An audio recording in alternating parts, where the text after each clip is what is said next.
Good morning, everyone. This is Dr. Niranjan Babu. We are making a discussion over an important subject, business management. ಈ business management ಅಲ್ಲಿ today we shall discuss about the evolution of management thoughts. ಅದರಲ್ಲಿ 4 ಜನ important ವ್ಯಕ್ತಿಗಳದ್ದು contributions ಏನೇನು ಈ management subject ಅನ್ನೋದ್ರ ಬಗ್ಗೆ ಚರ್ಚೆ ಮಾಡೋಣ. ಆ 4 ಜನ ಇಂಪಾರ್ಟೆಂಟ್ ವ್ಯಕ್ತಿಗಳು ಯಾರ್ಯಾರು ಎಕ್ಸ್ಪರ್ಟ್ಸ್ ಅಂತಂದರೆ F.W. Taylor, Henry Fayol, Elton Mayo ಮತ್ತು ಪೀಟರ್ ಎಫ್ ಡ್ರಕರ್. ಈ 4 ಜನ ವ್ಯಕ್ತಿಗಳ ಕಾಂಟ್ರಿಬ್ಯೂಷನ್ ಏನು ಮ್ಯಾನೇಜ್ಮೆಂಟ್ ಸಬ್ಜೆಕ್ಟ್ ಅನ್ನೋದ್ರ ಬಗ್ಗೆ ಚರ್ಚೆ ಮಾಡೋಣ. ಮೊದಲಿಗೆ ಸೆಕೆಂಡ್ ಚಾಪ್ಟರ್ನಲ್ಲಿ ಸಿಲೆಬಸ್ಸಲ್ಲಿ ಏನೇನಿದೆ ಅಂತ ನೋಡಿಬಿಟ್ರೆ, evolution of management thought, the contributions of just now it told F.W. Taylor, Henry Fayol, Elton Mayo ಮತ್ತು ಪೀಟರ್ ಎಫ್ ಡ್ರಕರ್. ಈ 4 ವ್ಯಕ್ತಿಗಳ ವಿಚಾರವನ್ನು ನಾವು ಪ್ರೆಸೆಂಟೇಷನಲ್ಲಿ ಚರ್ಚೆ ಮಾಡೋಣ. ಇವತ್ತು ಈ ಸೆಷನಲ್ಲಿ ಪರ್ಟಿಕ್ಯುಲರ್ ಆಗಿ evolution of management thought in the ancient times, ಬಹಳ ಹಿಂದೆ ಅಂದರೆ ಪೂರ್ವಕಾಲದಿಂದಲೂ ಹೇಗೆ ಮ್ಯಾನೇಜ್ಮೆಂಟ್ ಅನ್ನೋದು ಬೆಳ್ಕೊಂಡು ಬಂತು ಬೇರೆ ಬೇರೆ ಕಾಲಘಟ್ಟಗಳಲ್ಲಿ ಅನ್ನೋದನ್ನು ಚರ್ಚೆ ಮಾಡಿ, F.W. ಟೇಲರ್ ಮ್ಯಾನೇಜ್ಮೆಂಟ್ ಎಕ್ಸ್ಪರ್ಟ್ಸ್ದು ಏನು ವ್ಯೂಸ್ ಇದೆ, ಅವ್ನು what is the contribution of F.W. Taylor through the scientific management thought ಅನ್ನೋದ್ರ ಬಗ್ಗೆ ಚರ್ಚೆ ಮಾಡೋಣ ಈ ಸೆಷನಲ್ಲಿ.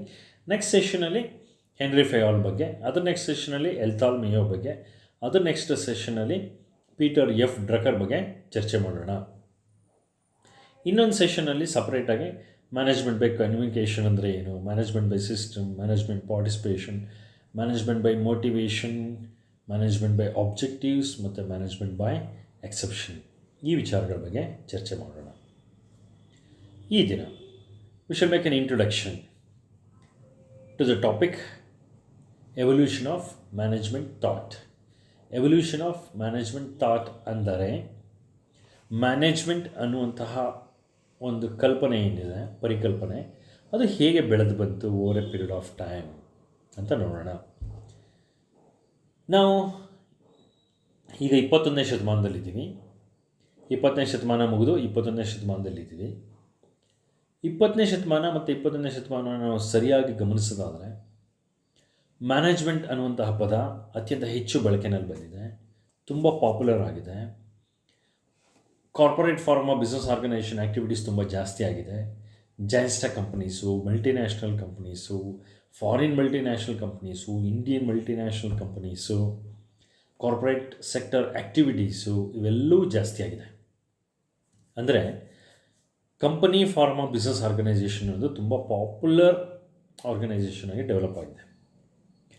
ನಮ್ಮ 1991 ಇಂಡಿಯನ್ ಕಾಂಟೆಕ್ಸ್ಟಲ್ಲಿ ಮಾತಾಡೋದಾದರೆ, after LPG, that is liberalisation, privatisation and globalisation ಇದಾದ ನಂತರ ನಮ್ಮ ದೇಶದಲ್ಲಿ ಹಲವಾರು ಫಾರಿನ್ ಮಲ್ಟಿನ್ಯಾಷನಲ್ ಕಂಪ್ನೀಸ್ ಬಂದವು.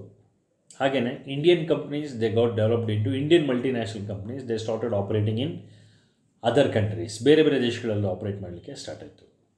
ಮತ್ತು ಎಷ್ಟು ಪ್ರೆಸ್ಟೀಜಿಯಸ್ ಇಶ್ಯೂ ಆಗಿದೆ ಅಂತಂದರೆ ಮ್ಯಾನೇಜರ್ಸ್ ಪೋಸ್ಟ್ ಅನ್ನುವಂಥದ್ದು ಪ್ರತಿಯೊಬ್ಬ ಬಿಸ್ನೆಸ್ ಮ್ಯಾನೇಜ್ಮೆಂಟ್ ಎಜುಕೇಷನ್ ಪಡೆದುಕೊಳ್ಳುವಂಥ ಪ್ರತಿಯೊಬ್ಬ ವಿದ್ಯಾರ್ಥಿಯ ಕನಸು ಏನಾಗಿರುತ್ತೆ ಅಂದರೆ, ನಾನು ಯಾವುದಾದ್ರೂ ಒಂದು ಜಾಯಿನ್ಸ್ಟಾ ಕಂಪ್ನಿನಲ್ಲಿ, ಮಲ್ಟಿನ್ಯಾಷನಲ್ ಕಂಪ್ನಿನಲ್ಲಿ ನಾನು ಮ್ಯಾನೇಜರ್ ಆಗಬೇಕು, ನಾನು ಫೈನಾನ್ಸ್ ಮ್ಯಾನೇಜರ್ ಆಗಬೇಕು, ನಾನು ಮಾರ್ಕೆಟಿಂಗ್ ಮ್ಯಾನೇಜರ್ ಆಗಬೇಕು, ನಾನು ಅಕೌಂಟ್ಸ್ ಮ್ಯಾನೇಜರ್ ಆಗಬೇಕು, ಈ ರೀತಿ ಆಸೆಗಳು ಇಟ್ಕೊಂಡೇ ಬರ್ತಾರೆ ಹೊರಗಡೆ.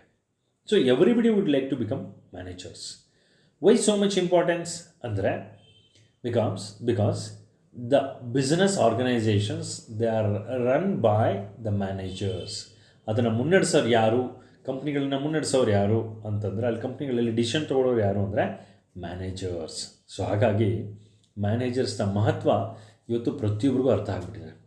ಸ್ಕೂಲಲ್ಲಿ ಒಳ್ಳೆ ಮ್ಯಾನೇಜರ್ಸ್ ಇರಬೇಕು ಅಂತ ಅಂದ್ಕೊಳ್ತಾ ಇದ್ದೀವಿ, ಸರ್ಕಾರಗಳಲ್ಲಿ ಒಳ್ಳೆ ಮ್ಯಾನೇಜರ್ಸ್ ಇರಬೇಕು ಅಂತ ಅಂದ್ಕೋತಿದ್ದೀವಿ, ಸೋಷಿಯಲ್ ಆರ್ಗನೈಸೇಷನ್ಸ್ಗೆ ಒಳ್ಳೆ ಮ್ಯಾನೇಜರ್ಸ್ ಬೇಕು ಅಂತ ಕೇಳುವಂಥ ಪರಿಸ್ಥಿತಿ ಇದೆ. ಇನ್ನು ಬಿಸ್ನೆಸ್ಸಲ್ಲಿ ಕೇಳೋ ಹಾಗೆ ಇಲ್ಲ. Business industry always requires good and quality managers. ಯಾಕೆಂದರೆ ಸಾವಿರಾರು ಕೋಟಿ, ಲಕ್ಷಾಂತರ ಕೋಟಿ ಟರ್ನ್ ಓವರ್ ಇರುವಂತಹ ಬಿಸ್ನೆಸ್ ಆರ್ಗನೈಸೇಷನ್ಸನ್ನು ಮುನ್ನಡೆಸೋದು ಅಷ್ಟು ಸುಲಭವಾದ ಮಾತಲ್ಲ. ಅದಕ್ಕೋಸ್ಕರನೇ ಅಂಥ ಸಂಸ್ಥೆಗಳನ್ನೇ ಮುನ್ನಡೆಸಬೇಕು ಅಂತಂದರೆ you require a special knowledge about the subject management ವಿಚಾರಗಳ ಬಗ್ಗೆ ಹೆಚ್ಚು ತಿಳ್ಕೊಂಡಿರಬೇಕು. ಮ್ಯಾನೇಜ್ಮೆಂಟ್ ಹೇಗೆ ಮಾಡಬೇಕು, ಹೇಗೆ ಪ್ಲ್ಯಾನ್ ಮಾಡಬೇಕು, ಹೇಗೆ ಆರ್ಗನೈಸ್ ಮಾಡಬೇಕು, ಡೈರೆಕ್ಷನ್ಸ್ ಹೇಗೆ ಕೊಡಬೇಕು, ಕಂಟ್ರೋಲಿಂಗ್ ಹೇಗೆ ಮಾಡಬೇಕು. ಸೊ ಹೀಗೆ ಈ 20 ಮತ್ತು 21ನೇ ಶತಮಾನದಲ್ಲಿ ಈ ಮ್ಯಾನೇಜ್ಮೆಂಟ್ ಅನ್ನುವಂಥ ಕಾನ್ಸೆಪ್ಟು ತುಂಬ ಪಾಪ್ಯುಲರ್ ಆಯಿತು, ಬೆಳೆದು ಬಂದುಬಿಟ್ಟಿದೆ. ನಾವು ಎಷ್ಟೊಂದು ಬಿ ಸ್ಕೂಲ್ಸನ್ನು ನೋಡ್ತೇವೆ. What you mean by B schools? B schools are the schools which exclusively offers the business management education. Management ಶಿಕ್ಷಣವನ್ನು ನೀಡುವಂತಹ ಸ್ಕೂಲ್ಗಳಿಗೆ ಬಿ ಸ್ಕೂಲ್ ಅಂತ ಕರಿತೀವಿ. ನಿಮ್ಮ ಡಿಗ್ರಿ ಮುಗಿದ ನಂತರ ಮಾಸ್ಟರ್ ಡಿಗ್ರಿಗೆ ಹೋಗಬೇಕಲ್ಲ. ಸೊ ಮಾಸ್ಟರ್ ಡಿಗ್ರಿಗೆ ಎಲ್ಲಿ ಹೋಗ್ತೀರಾ? You will join some B school. B school ಅಂದರೆ ಬಿಸ್ನೆಸ್ ಸ್ಕೂಲ್ ಅಂತ. ಅಂದರೆ institutions which gives a specialised knowledge about the management. For example MBA degree. MBA ಡಿಗ್ರಿಯನ್ನು ಆಫರ್ ಮಾಡುವಂಥ ಎಜುಕೇಷನ್ ಸಂಸ್ಥೆಗಳನ್ನು ನಾವು ಬಿ ಸ್ಕೂಲ್ಸ್ ಅಂತ ಕರಿತೀವಿ. ಇಂಡಿಯಾದಲ್ಲಿ there is an institute called IIM, Indian institute of management ಅಂತ ಇದೆ. Indian institute of management is the highest and is the top most B school in India. ಅತ್ಯುತ್ತಮ ದರ್ಜೆಯ ಸರ್ವಶ್ರೇಷ್ಠ ಮ್ಯಾನೇಜ್ಮೆಂಟ್ ಶಿಕ್ಷಣವನ್ನು ಬಿ ಸ್ಕೂಲ್ಗಳಲ್ಲಿ ನೀಡ್ತಿದ್ದಾರೆ. ಅಲ್ಲಿ MBA ಡಿಗ್ರಿ ಮಾಡಿಕೊಂಡು ಹೊರಗಡೆ ಬರುವಂತಹ ಸ್ಟೂಡೆಂಟ್ಸನ್ನು ಕಂಪ್ನಿಗಳು ಕಾದಿದ್ದು ತಮ್ಮ ಕಂಪ್ನಿಗಳಲ್ಲಿ ಮ್ಯಾನೇಜರ್ ಪೋಸ್ಟ್ಗೆ ಅಪಾಯಿಂಟ್ ಮಾಡ್ಕೋತಾರೆ. ಯಾಕೆ ಅಂದರೆ ಅಲ್ಲಿ ಬಿಸ್ನೆಸ್ ಎಜುಕೇಷನ್ನ ಪಡ್ಕೊಂಡ್ಬಿಟ್ರೆ ಇಂಡಿಯನ್ ಇನ್ಸ್ಟಿಟ್ಯೂಟ್ ಆಫ್ ಮ್ಯಾನೇಜ್ಮೆಂಟಲ್ಲಿ ಅಂತಹ ಎಜುಕೇಷನ್ ಪಡ್ಕೊಂಡ್ರಂಥ ವಿದ್ಯಾರ್ಥಿಗಳು ನಮ್ಮ ಕಂಪ್ನಿಗೆ ಮ್ಯಾನೇಜರ್ಸ್ ಆಗಿ ಬಂದರೆ ಅವರು ಚೆನ್ನಾಗಿ ಬಿಸ್ನೆಸ್ನ ರನ್ ಮಾಡ್ತಾರೆ, ನಮ್ಮ ಕಂಪ್ನಿಗೆ ಹೆಚ್ಚು ಸಕ್ಸಸ್ ತಂದುಕೊಡ್ತಾರೆ, ಹೆಚ್ಚು ಪ್ರಾಫಿಟ್ ಬರೋ ಹಾಗೆ ಮಾಡ್ತಾರೆ ಅನ್ನುವಂತಹ ನಂಬಿಕೆ ಇದೆ. ಸೊ ಇಷ್ಟೊಂದು ಪಾಪ್ಯುಲರ್ ಆಗಿರುವಂತಹ ಮ್ಯಾನೇಜ್ಮೆಂಟ್ ಕಾನ್ಸೆಪ್ಟನ್ನು ಯಾವಾಗ ಬೆಳೆದು ಬಂತು? ಇದು 20ನೇ ಶತಮಾನದಲ್ಲಾಗಿದ್ದ, 21ನೇ ಶತಮಾನದಲ್ಲಾಗಿದ್ದ, ಅಥವಾ ಸಾವಿರಾರು ವರ್ಷಗಳಿಂದ ಬೆಳೆದು ಬಂದಿದೆಯಾ ಏನು ಅಂತ ಚರ್ಚೆ ಮಾಡೋದು it's very very important. So ಆ ಚರ್ಚೆ ಮಾಡಲಿಕ್ಕೆ ನಾವು ಇವತ್ತು ಎವಲ್ಯೂಷನ್ ಆಫ್ ಮ್ಯಾನೇಜ್ಮೆಂಟ್ ಕಾನ್ಸೆಪ್ಟ್ ಟಾಪಿಕನ್ನು ತೊಗೊಂಡಿದ್ದೀವಿ. So we should try to see evolution of management thoughts. ಆ ಸ್ಲೈಡ್ಸನ್ನು ನಾವು ನೋಡಿದಾಗ it is very primitive stage of the human race. Primitive stage ಅಂದರೆ ಪ್ರಾಥಮಿಕ ಹಂತದಲ್ಲಿ ಮನುಷ್ಯ ಹೇಗಿದ್ದ? ಕಾಡಿನಲ್ಲಿದ್ದ, ಬೇಟೆ ಆಡ್ಕೊಂಡು ತಿಂತಿದ್ದ, ಹಸಿವಾದಾಗ ಬೇಟೆ ಆಡ್ಕೊಂಡು ತಿಂತಿದ್ದ. But when the man started living in group, ಯಾವಾಗ ಅವನು ಗುಂಪಾಗಿ ವಾಸಿಸ್ಲಿಕ್ಕೆ, ಯಾಕೆಂದರೆ ಗುಂಪಾಗಿ ವಾಸಿಸಿದಾಗ ಕೆಲವು ಅಡ್ವಾಂಟೇಜಸ್ ಇದೆ. ಏನು? ಅಡುಗೆ ಮಾಡೋದೆಲ್ಲ ಒಬ್ಬರು, ಮಕ್ಕಳು ನೋಡ್ಕೊಳ್ಳೋದೆಲ್ಲ ಒಬ್ಬರು, ಬೇಟೆ ಆಡ್ಕೊಂಬರೋದು ಒಬ್ಬರು, ಈ ಥರ ವರ್ಕ್ ಡಿವೈಡ್ ಆಗ್ತಿತ್ತು. ಮತ್ತು ಕಾಡು ಪ್ರಾಣಿಗಳಿಂದ ರಕ್ಷಣೆ ಪಡ್ಕೊಳ್ಳೋಕ್ಕೆ ತುಂಬ ಅನುಕೂಲ ಆಗ್ತಿತ್ತು. ಸೊ ಹಾಗಾಗಿ the people they started living in group. ಗುಂಪುಗಳಲ್ಲಿ ವಾಸಿಸಲಿಕ್ಕೆ ಮನುಷ್ಯ ಪ್ರಾರಂಭ ಮಾಡ್ದ. ಆ ಗುಂಪುಗಳಲ್ಲಿ ವಾಸನ ಮಾಡಲಿಕ್ಕೆ ಪ್ರಾರಂಭ ಮಾಡಿದಾಗ ಆ ವರ್ಕ್ ಡಿವಿಷನ್ ಇದೆಯಲ್ಲ, ಡಿವಿಷನ್ ಆಫ್ ವರ್ಕ್ ಅಂದರೆ ನೀನು ಈ ಕೆಲಸ ಮಾಡು, ನೀ ಅಡುಗೆ ಕೆಲಸ ಮಾಡು, ನಾನು ಹೊರಗಡೆ ಹೋಗಿ ಬರ್ತೀನಿ, ಮಕ್ಕಳು ನೀನು ನೋಡ್ಕೋ, ಮನೇನ ನೀನು ಸಂಭಾಳಿಸು, ಇದೆಲ್ಲ ಮ್ಯಾನೇಜ್ಮೆಂಟ್ ಆ್ಯಕ್ಟಿವಿಟೀಸ್ ಅಂತ ಕರಿತೀವಿ. ಸೊ ಅಂದರೆ ಅರ್ಥ, ಮ್ಯಾನೇಜ್ಮೆಂಟ್ ಅನ್ನೋಂಥ ಕಾನ್ಸೆಪ್ಟು ನಮ್ಮ ಬೇಸಿಕ್ ಹ್ಯೂಮನ್ ಸಿವಿಲೈಸೇಷನ್ ಬೆಳೀತಲ್ಲ, ನಾಗರಿಕತೆ ಬೆಳೀತಲ್ಲ, ಆ ಪ್ರಾಥಮಿಕ ದಿನಗಳಿಂದಲೂ ಮನುಷ್ಯ ಕಾಡನ್ನು ಬಿಟ್ಟು ಗುಂಪಲ್ಲಿ ವಾಸಕ್ಕೆ ಪ್ರಾರಂಭ ಮಾಡಿ ಹಳ್ಳಿ, ಪಟ್ಟಣ, ಸಿಟಿ ಅಂತ ಹೇಳಿಬಿಟ್ಟು ಕಟ್ಕೊಂಡಲ್ಲ, ಆ ಕಾಲದಿಂದನೂ ಈ ಮ್ಯಾನೇಜ್ಮೆಂಟ್ ಅನ್ನುವಂತಹ ಕಾನ್ಸೆಪ್ಟು ಬೆಳ್ಕೊಂಡು ಬಂದಿದೆ ಅಂತ ಹೇಳಿಬಿಟ್ಟು. ರೈಟ್. ನೆಕ್ಸ್ಟ್, ನಾವೆಲ್ಲರೂ ಕೂಡ ಹರಪ್ಪ ಮೊಹೆಂಜೋದಾರೋ ನಾಗರಿಕತೆನ ನೋಡಿದ್ದೀವಿ. ಮನುಷ್ಯ ನಾಗರಿಕತೆಯಲ್ಲಿ ಅತ್ಯಂತ ಹಳೆಯ ನಾಗರಿಕತೆ ಯಾವುದು ಅಂತಂದರೆ ಮೆಸ್ಪಟೋನಿಯಾ, ಹರಪ್ಪ, ಮೊಹೆಂಜೋದಾರೋ, ಆಯಿತಾ. ಗ್ರೀಕ್ ದೇಶದ ನಾಗರಿಕತೆ, ಈಜಿಪ್ಟ್ ದೇಶದ ನಾಗರಿಕತೆ, ಭಾರತದ ಪ್ರಾಚೀನ ನಾಗರಿಕತೆ, ಅದೇ ರೀತಿ ಚೈನಾ ದೇಶದ ನಾಗರಿಕತೆ, ಇವೆಲ್ಲ ಮನುಷ್ಯನ ಇತಿಹಾಸದಲ್ಲಿ ಅತ್ಯಂತ ದೀರ್ಘಕಾಲದ ಒಂದು ಎವಿಡೆನ್ಸಸ್ ಇರುವಂತಹ, ಕುರುಹುಗಳಿರುವಂತಹ ಸಿವಿಲೈಸೇಷನ್ ಅಂತ ಕರಿತೀವಿ, ನಾಗರಿಕತೆ ಅಂತ ಕರಿತೀವಿ. ಸೊ ಆ ಕಾಲದಿಂದ ಕೂಡ ಈಗ ನೋಡಿ, ಇಲ್ಲಿ ಇಟ್ ಈಸ್ ರಿಲೇಟೆಡ್ ಟು ಏನು, ಹರಪ್ಪ ಮತ್ತು ಮೊಹೆಂಜೋದಾರೋ. ಹರಪ್ಪ ಮೊಹೆಂಜೋದಾರೋ ಸಿವಿಲೈಸೇಷನ್ ಅಂದರೆ ಪಟ್ಟಣಗಳು, ಮನೆ ಹೇಗಿರಬೇಕು, ನೀರು ಹೇಗಿರಬೇಕು, ಆಯಿತಾ, ಅಡುಗೆ ಮನೆ ಹೇಗಿರಬೇಕು, ಒಂದು ಗೌರ್ಮೆಂಟ್ಗೆ ಆಫೀಸ್ಗಳಂದರೆ ಹೇಗಿರಬೇಕು, ಆಫೀಸ್ಗಳಂದರೆ ಹೇಗಿರಬೇಕು, ಪಾರ್ಕ್ಗಳಂದರೆ ಹೇಗಿರಬೇಕು, they are all the concepts of management. ಅಂದರೆ ಅರ್ಥ, ಆಗಿನ ಕಾಲ ಸಾವಿರಾರು ವರ್ಷಗಳ ಹಿಂದೆಯೇ ಮ್ಯಾನೇಜ್ಮೆಂಟ್ ಎಜುಕೇಷನ್ ಬಗ್ಗೆ ಜನಗಳಿಗೆ ತಿಳಿದಿತ್ತು ಅಂತ ಅರ್ಥ. ಒಂದು ನೀರಿನ ವ್ಯವಸ್ಥೆ ಮಾಡ್ಕೋಬೇಕು, ಕುಡಿಯೋ ನೀರು ವ್ಯವಸ್ಥೆ ಮಾಡ್ಕೋಬೇಕು, ಒಂದು ಕೃಷಿಗೆ ನೀರಿನ ವ್ಯವಸ್ಥೆ ಮಾಡ್ಕೋಬೇಕು, ಎಲ್ಲಿ ವಾಸ ಮಾಡಬೇಕು ಅನ್ನೋಕ್ಕೆ ವಸತಿ ಸ್ಥಳಗಳು ಹೇಗಿರಬೇಕು, ಲೇಔಟ್ ಹೇಗಿರಬೇಕು, ಬಡಾವಣೆಗಳು ಹೇಗಿರಬೇಕು ನಿರ್ಮಾಣ ಮಾಡಬೇಕು ಅಂದರೆ you must know what you mean by the management is. So ಜನಗಳಿಗೆ ಅವಾಗಲಿಂದನೇ ಗೊತ್ತಿತ್ತು ಅಂತ ಅರ್ಥ. ಇವತ್ತಿನ 21st ಸೆಂಚುರಿ ಎಜುಕೇಷನ್ ಏನಿದೆ, ಮ್ಯಾನೇಜ್ಮೆಂಟ್ ಎಜುಕೇಷನ್ನು ಈ ರೂಪದಲ್ಲದಿದ್ದರೂ ಅವತ್ತಿನ ದಿನಗಳಲ್ಲೇ ಮನುಷ್ಯರಿಗೆ ಏನು ಗೊತ್ತಿತ್ತು, ಮ್ಯಾನೇಜ್ಮೆಂಟ್ ಅನ್ನೋ ಕಾನ್ಸೆಪ್ಟ್ ಗೊತ್ತಿತ್ತು. ಮತ್ತು ಪಾಲಿಟಿಕ್ಸ್, ರಾಜಕೀಯ ಕ್ಷೇತ್ರ ಅನ್ನುವಂಥದ್ದು ಮನುಷ್ಯ ಯಾವಾಗ ಗುಂಪಾಗಿ ವಾಸಿಸಲಿಕ್ಕೆ ಪ್ರಾರಂಭ ಮಾಡ್ದ, ಗುಂಪುಗಳು ಸೇರಿ ಹಳ್ಳಿ ಆಯಿತು, ಪಟ್ಟಣ ಆಯಿತು, ಸಿಟಿ ಆಯಿತು. ಈ ಅಧಿಕಾರವನ್ನು ಯಾರು ಚಲಾಯಿಸಬೇಕು ಸಮಾಜದಲ್ಲಿ ಅನ್ನೋ ಪ್ರಶ್ನೆ ಬಂದಾಗ ರಾಜಕೀಯ ಅನ್ನೋ ಪದ ಹುಡ್ಕೊಳ್ತು. ಅದೇ ಒಂದು ಸಬ್ಜೆಕ್ಟಾಗಿ ಸಪ್ರೇಟಾಗಿ ಬೆಳೀತಾ ಹೋಯಿತು. ಇವತ್ತು ಪಾಲಿಟಿಕ್ಸ್ ಇಲ್ಲದೆ ಇರುವಂಥ ದೇಶನೇ ಇಲ್ಲ. ದೇಶನ ಒಟ್ಟಾಗಿ ಮುನ್ನಡೆಸಬೇಕು ಅಂತಂದರೆ ಅದಕ್ಕೆ ಪೊಲಿಟಿಕಲ್ ಲೀಡರ್ಸ್ ಬೇಕು. Who is a political leader? What he does? ದೇಶವನ್ನು ಮುನ್ನಡೆಸುವಂಥ ಅಂತಂದರೆ ಅಲ್ಲಿರುವ ವಾಸಿಸುವ ಎಲ್ಲ ವ್ಯಕ್ತಿಗಳನ್ನು ಹುರಿದುಂಬಿಸಿ ಒಂದು ದೇಶದ ಪರಿಕಲ್ಪನೆಯನ್ನು ನೀಡಿ, ಎಲ್ಲರ ಸುರಕ್ಷತೆಗೆ ಗಮನವನ್ನು ನೀಡಿ, ಇಡೀ ಸಮಾಜದಲ್ಲಿರುವಂಥ ಎಲ್ಲ ವರ್ಗಗಳ ಜನರ ಹಿತವನ್ನು ಕಾಯೋದಕ್ಕೆ ಪಾಲಿಟಿಕ್ಸ್ ಅಂತ ಕರಿತೀವಿ. ಇದೆಲ್ಲ ಏನು ಕೆಲಸ ಹೇಳಿದೆ ಅದೆಲ್ಲ management concept. To manage the issues in the society, to manage the civic society is called politics. ಆಯಿತಾ? ಸೊ ಪಾಲಿಟಿಕ್ಸ್ಗೂ ಮ್ಯಾನೇಜ್ಮೆಂಟ್ ಬೇಕು ಅಂತ ಆಯಿತು. ಸೊ ಸಿವಿಲೈಸೇಷನ್ಗೂ ಬೇಕಿತ್ತು, ಪಾಲಿಟಿಕ್ಸ್ಗೂ ಬೇಕಿತ್ತು. ಕೆಳಗಡೆ ನೋಡಿ, it is related to, it's a Catholic church, Roman Catholic church. So Europe ಖಂಡದಲ್ಲಿ ನಾಗರಿಕತೆ ಅನ್ನುವಂಥದ್ದು ಅವರು ಅತ್ಯುನ್ನತ ಒಂದು ಲೆವೆಲಲ್ಲಿ ಇದ್ದಾಗ ಇಡೀ ಯುರೋಪ್ ಖಂಡಗಳನ್ನು ರೋಮನ್ ಕ್ಯಾಥೋಲಿಕ್ ಚರ್ಚ್ಗಳು ತಮ್ಮ ಧಾರ್ಮಿಕ ಹಿಡಿತದಿಂದ ಮ್ಯಾನೇಜ್ ಮಾಡ್ತಾಯಿದ್ವು. ಸೊ ಹಾಗಾಗಿ ರೋಮನ್ ಕ್ಯಾಥೋಲಿಕ್ ಚರ್ಚ್ಗಳಲ್ಲಿ ನಾವೇನೇನು ಕಾಣ್ಬೋದಿತ್ತು, ಮ್ಯಾನೇಜ್ಮೆಂಟ್ ಎಜುಕೇಷನನ್ನು ಕಾಣಬಹುದಿತ್ತು. ಇವತ್ತು ಅದನ್ನು ನಾವು ಬಿಸ್ನೆಸ್ ಆರ್ಗನೈಸೇಷನಲ್ಲಿ ಚರ್ಚೆ ಮಾಡ್ತಿದ್ದೀವಿ. ಅವ್ರು ಅವತ್ತಿಗೆ ಅದನ್ನು ಧಾರ್ಮಿಕವಾಗಿ ಬಳಸ್ಕೊಂಡಿದ್ರು, ಯಾವುದನ್ನು, ಮ್ಯಾನೇಜ್ಮೆಂಟ್ ಕಾನ್ಸೆಪ್ಟನ್ನು. ಆಯಿತಾ?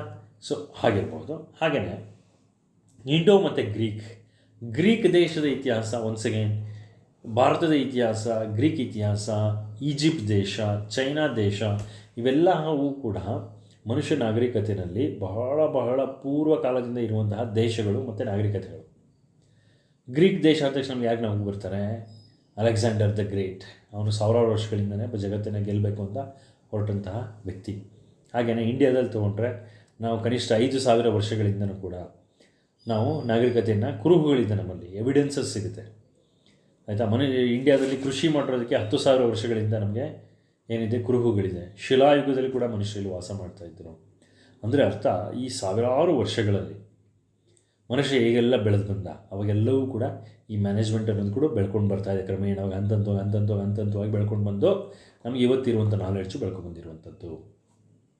ಸೊ ಈಜಿಪ್ಷಿಯನ್ ನಾಗರಿಕತೆ ಕೂಡ ಅಷ್ಟೇ. ಅಲ್ಲಿ ಈಜಿಪ್ಟ್ ಅನ್ನೋ ಒಂದು ಪಿರಮಿಡ್ ಕನ್ಸ್ಟ್ರಕ್ಷನ್, ಅದು 2,500 ವರ್ಷಗಳಿಂದನೇ ಮಾಡಿರುವಂತಹ ಕನ್ಸ್ಟ್ರಕ್ಷನ್ಸು. ಸೊ 2,500 ವರ್ಷದಿಂದನೇ ಅಷ್ಟು ದೊಡ್ಡ ಕನ್ಸ್ಟ್ರಕ್ಷನ್ ಮಾಡಬೇಕು ಅಂತಂದರೆ ಅವ್ರಿಗೆ ಮ್ಯಾನೇಜ್ಮೆಂಟ್ ಗೊತ್ತಿರಲೇಬೇಕು, ರಿಸೋರ್ಸ್ ಮ್ಯಾನೇಜ್ಮೆಂಟ್ ಗೊತ್ತಿರಲೇಬೇಕು, ಫೈನಾನ್ಷಿಯಲ್ ಮ್ಯಾನೇಜ್ಮೆಂಟ್ ಗೊತ್ತಿರಲೇಬೇಕು, ಪೊಲಿಟಿಕಲ್ ಮ್ಯಾನೇಜ್ಮೆಂಟ್ ಗೊತ್ತಿರಲೇಬೇಕು. ಸೊ ಹಾಗಾಗಿ ಅವ್ರಿಗೂ ಕೂಡ ಮ್ಯಾನೇಜ್ಮೆಂಟ್ ಎಜುಕೇಷನ್ ಬಗ್ಗೆ ಐಡಿಯಾ ಇತ್ತು. ಭಾರತ ಮತ್ತು ನಮ್ಮ ಪಕ್ಕದಲ್ಲಿರುವಂತಹ ಚೈನಾ ದೇಶವನ್ನು ತೊಗೊಂಡ್ರೆ ಇವೆರಡೂ ಕೂಡ ಒಂದು ಪುರಾತನ ರಾಷ್ಟ್ರಗಳು. ಮಾನವ ಇಲ್ಲಿ ತುಂಬ ಸಾವಿರ ವರ್ಷಗಳಿಂದ ಬದುಕಿದ್ದಾನೆ. ಸೊ ಚೈನಾದಲ್ಲಿ ಕೂಡ ನಾವು ಮ್ಯಾನೇಜ್ಮೆಂಟ್ ಅನ್ನೋ ಕಾನ್ಸೆಪ್ಟ್ಸನ್ನು ಕಾಣಬಹುದು. China, great wall of China ಅಂತ ನೋಡಿದ್ದೀವಿ. ಅದನ್ನು ಸಾವಿರಾರು ವರ್ಷಗಳಿಂದನೇ ಅದನ್ನು ನಿರ್ಮಾಣ ಮಾಡಿದ್ರು. ಸೊ ಅದು ನಿರ್ಮಾಣ ಮಾಡಬೇಕು ಅಂದರೆ ನಿಮಗೆ ಮ್ಯಾನೇಜ್ಮೆಂಟ್ ಆಸ್ಪೆಕ್ಟ್ ಗೊತ್ತಿರಬೇಕು. ಪ್ಲ್ಯಾನಿಂಗ್ ಇಲ್ಲದೇ ಸಾಧ್ಯ ಇಲ್ಲ. ಪ್ಲ್ಯಾನಿಂಗ್ ಪ್ರಿನ್ಸಿಪಲ್ ಯಾವುದ್ರದ್ದು? ಮ್ಯಾನೇಜ್ಮೆಂಟ್ದು. So planning, organising, staffing, directing, controlling, ಇವೆಲ್ಲವೂ ಕೂಡ ಮನುಷ್ಯ ಇತಿಹಾಸ ಕಾಲದಿಂದನೇ ಏನು ಮಾಡಿದ್ದಾನೆ, ಅಳವಡಿಸ್ಕೊಂಡು ಬಂದಿದ್ದಾನೆ ಅಂತ ಹೇಳ್ಬಿಟ್ಟು, ರೈಟ್? ಹಾಗೆ ನಾವು ಎವಲ್ಯೂಷನ್ ಆಫ್ ಮ್ಯಾನೇಜ್ಮೆಂಟ್ ಥಾಟನ್ನು ನೋಡೋದಾದರೆ ಇದನ್ನು ಸಿಸ್ಟಮೆಟಿಕಾಗಿ ಸ್ಟಡಿ ಮಾಡಬೇಕು ಅಂತಂದರೆ 4 ಕ್ಲಾಸಿಫಿಕೇಷನ್ ಇದೆ. ಒಂದು ಪ್ರೀ ಮ್ಯಾನೇಜ್ಮೆಂಟ್ ಪೀರಿಯಡ್, ಅದನ್ನು ನಾವೀಗ ಚರ್ಚೆ ಮಾಡ್ತಾ ಇರುವಂಥದ್ದು. ನೆಕ್ಸ್ಟ್ ಕ್ಲಾಸಿಕಲ್ ಥಿಯರಿ, ನೆಕ್ಸ್ಟ್ ಚರ್ಚೆ ಮಾಡ್ತೀವಿ. ನ್ಯೂ ಕ್ಲಾಸಿಕಲ್ ಥಿಯರಿ ಮತ್ತು ಮಾಡರ್ನ್ ಥಿಯರಿ. ಈ 4 ಹಂತಗಳಲ್ಲಿ ನಾವು management education, management thought develop ಹಾಕ್ಕೊಂಡು ಬಂದಿದೆ ಅಂತ ಹೇಳಬಹುದು. To start with the first one, pre scientific management period ಅಥವಾ ಡ್ಯೂರಿಂಗ್ ದ ಏನ್ಷಿಯಂಟ್ ಟೈಮ್ಸ್ ಅಂತ ಏನು ಕರಿತೀವಿ. ನಾನು ನಿಮಗೆ ಈಗ ತಾನೇ ಹೇಳಿದೆ, Roman Catholic church. Then military organisation. ಮನುಷ್ಯ ಯುದ್ಧ ಆಡ್ತಾನೆ ಇದ್ದಾನೆ ಸಾವಿರಾರು ವರ್ಷಗಳಿಂದ. ಸಾಮ್ರಾಜ್ಯಗಳನ್ನ ನೋಡ್ತಾ ಇದ್ದೀವಿ ನಾವು. ರಾಜರುಗಳು ಆಳಿದ್ದಾರೆ, ಚಕ್ರವರ್ತಿಗಳು ಆಳಿದ್ದಾರೆ, ಸಾಮಂತರು ಆಳಿದ್ದಾರೆ. ಸೊ ಅವರೆಲ್ಲರೂ ಕೂಡ ಯುದ್ಧವನ್ನು ಸಂಘಟಿಸಬೇಕು ಅಂತಂದರೆ, ಯುದ್ಧವನ್ನು ಆರ್ಗನೈಸ್ ಮಾಡಬೇಕು ಅಂತಂದರೆ you need the principles of management. ಯಾಕೆಂದರೆ to lead someone, to lead a troop, ಒಂದು ಅದಕ್ಕೇನಂತ ಕರಿತೀವಿ, ಒಂದು ಪಡೆಯನ್ನು ಸೈನ್ಯದ ಪೈಡಾನೆ ಮುನ್ನಡೆಸೋದಕ್ಕೆ ಏನು ಬೇಕು ಅಂದರೆ ಮ್ಯಾನೇಜ್ಮೆಂಟ್ ಎಜುಕೇಷನ್ ಬೇಕು. ಹೇಗೆ ಲೀಡ್ ಮಾಡಬೇಕು, ಯುದ್ಧ ಹೇಗೆ ಆಡಬೇಕು, ಶತ್ರುಗಳು ಹೆಂಗೆ ತಿಳ್ಕೋಬೇಕು, ಅವರು ಶತ್ರುಗಳ ತಂತ್ರಕ್ಕೆ ಪ್ರತಿತಂತ್ರ ಹೇಗೆ ಹೆಣಿಬೇಕು, ಇದೆಲ್ಲವೂ ಕೂಡ ನಾವೇನಂತ ಕರಿತೀವಿ, ಮ್ಯಾನೇಜ್ಮೆಂಟ್ ಪ್ರಿನ್ಸಿಪಲ್ಸ್ ಅಂತಲೇ ಕರಿತೀವಿ. Next, the writers Charles Babbage, James Watt etcetera. Charles Babbage 17ನೇ ಶತಮಾನದಲ್ಲಿ ಇದ್ದಂತಹ ಮ್ಯಾಥಮೆಟಿಕ್ಸ್ ಪ್ರೊಫೆಸರ್, 17-18ನೇ ಶತಮಾನದ ಪ್ರಾರಂಭದಲ್ಲಿ ಮ್ಯಾಥಮೆಟಿಕ್ಸ್ ಪ್ರೊಫೆಸರ್ ಚಾರ್ಲ್ಸ್ ಬ್ಯಾಬೇಜ್ ಅಂತ ಹೇಳ್ಬಿಟ್ಟು ನಿಮಗೆಲ್ಲ ಗೊತ್ತಿರ್ಬೋದು. ಆಧುನಿಕ ನಮ್ಮ ಕಂಪ್ಯೂಟರ್ ಏನಿದೆ ಅದಕ್ಕೆ ಅವನು ಶ್ರೀಕಾರ ಹಾಕಿಕೊಟ್ಟರಲ್ಲಿ ಆತ ಕೂಡ ಒಬ್ಬ, ಚಾರ್ಲ್ಸ್ ಬ್ಯಾಬೇಜ್. ಈ invented the calculator, mathematical invention. Calculator ನಾವು ಇವತ್ತೇನು ಉಪಯೋಗಿಸ್ತಾ ಇದ್ದೀವಿ ಅದು ಚಾರ್ಲ್ಸ್ ಬ್ಯಾಬೇಜ್ ಫಸ್ಟ್ ಅದನ್ನು ರೂಪಿಸಿದ್ದು. ಅವನು ಯುರೋಪ್ ಖಂಡದಲ್ಲಿ ಇದ್ದಂತಹ ಒಬ್ಬ ಫೇಮಸ್ ಮ್ಯಾಥಮೆಟಿಕ್ಸ್ ಪ್ರೊಫೆಸರ್ ಅವನು, ಚಾರ್ಲ್ಸ್ ಬ್ಯಾಬೇಜ್ ಅನ್ನುವಂಥನು. He has given contribution for the management education. So ಹೀಗೆ over a period of time the things have developed ಅಂತ ಹೇಳ್ಬಿಟ್ಟು. ಸೊ ಹಾಗಾಗಿ ಇವತ್ತು ನಮ್ಮ 21ನೇ ಶತಮಾನದಲ್ಲಿ we have B schools, exclusive B ಸ್ಕೂಲ್ಸೇ ಇದ್ದು ನಾವು ಇದನ್ನೆಲ್ಲ ಮಾಡ್ತಾಯಿದ್ದೀವಿ. ದೆನ್ ನೆಕ್ಸ್ಟ್, ಕೃಷ್ಣ ಮತ್ತು ಇನ್ನೊಬ್ಬರು ವ್ಯಕ್ತಿಯ ಚಿತ್ರ ಅಲ್ಲಿದೆ. Who is Krishna? Why this photo has been showing in this slide. Krishna ಯಾರು ಅಂತಂದರೆ, Krishna is a management guru. India's first management guru ಯಾರು ಅಂತಂದರೆ Shrikrishna. Importance of Shrikrishna in the Mahabharata ಗೊತ್ತಿರೋರಿಗೆಲ್ಲ ನಮಗೆ ಗೊತ್ತಿದೆ. ಮಹಾಭಾರತ ಅಂತಂದರೆ ಧರ್ಮ ಮತ್ತು ಅಧರ್ಮದ ನಡುವೆ ನಡೆದಂತಹ ಒಂದು ಘನಘೋರ ಯುದ್ಧ. ಪಾಂಡವರು ಮತ್ತು ಕೌರವರ ನಡುವೆ ಧರ್ಮದ ಕಾರಣಕ್ಕೋಸ್ಕರ ನಡೆದಂತಹ ಒಂದು ಯುದ್ಧನ ಮಹಾಭಾರತ ಯುದ್ಧ ಅಂತ ಕರಿತೀವಿ. ಅದರಲ್ಲಿ ನೇತೃತ್ವವನ್ನು ವಹಿಸಿದ್ದು ಯಾರು ಅಂತಂದರೆ, ಅಥವಾ ಗೆದ್ದಿದ್ದು ಯಾರು ಅಂತಂದರೆ ಪಾಂಡವರು ಗೆಲ್ಲಿಕ್ಕೆ ಕಾರಣ ಯಾರು ಅಂತಂದರೆ ಶ್ರೀಕೃಷ್ಣ ಹೇಗೆ ಯುದ್ಧನ ಗೆದ್ದುಕೊಡ್ತಾನೆ ಪಾಂಡವ್ರಿಗೆ ಅಂತಂದರೆ through management skills. When you know planning, ಶತ್ರುಗಳನ್ನು ತಿಳಿದು ಅದಕ್ಕೆ ತಕ್ಕಂಗೆ ವ್ಯೂಹವನ್ನು ರಚಿಸಲಿಕ್ಕೆ, ಸ್ಟ್ರಾಟಜಿ ಫ್ರೇಮ್ ಮಾಡಲಿಕ್ಕೆ ನಿಮಗೆ ಗೊತ್ತಿದ್ದರೆ ಇವರೇ management guru. So Krishna was a greatest management guru. Arjuna followed him. Arjuna was a good manager. He followed whatever been asked by the Shrikrishna. ಅವನೇನು ಹೇಳ್ತಾನೆ ಅದನ್ನೆಲ್ಲ ಫಾಲೋ ಮಾಡ್ದ, ಇಂಪ್ಲಿಮೆಂಟ್ ಮಾಡ್ದ, ಸ್ಟ್ರಾಟಜಿನ ಅಡಾಪ್ಟ್ ಮಾಡಿಕೊಂಡ, ಯುದ್ಧದಲ್ಲಿ ಸಕ್ಸಸ್ಸನ್ನು ಕಂಡ. ಸೊ ಅದಕ್ಕೆ ಹೇಳಿದ್ದು ಶ್ರೀಕೃಷ್ಣ ಅಲ್ಲಿ ಈ ಮಹಾಭಾರತ ಯುದ್ಧದಲ್ಲಿ ಅವನು ಯಾವುದೇ ಆಯುಧನೇ ಹಿಡಿಯೋದಿಲ್ಲ, ಆದರೆ ಯುದ್ಧನ ಗೆದ್ದು ಕೊಡ್ತಾನೆ ಪಾಂಡವ್ರಿಗೆ. ಯಾಕೆ ಅಂದರೆ ಬ್ರೈನ್. ಶ್ರೀಕೃಷ್ಣಂಗೆ ಇರೋ ತಲೆ ಯಾರಿಗೂ ಇರಲಿಲ್ಲ.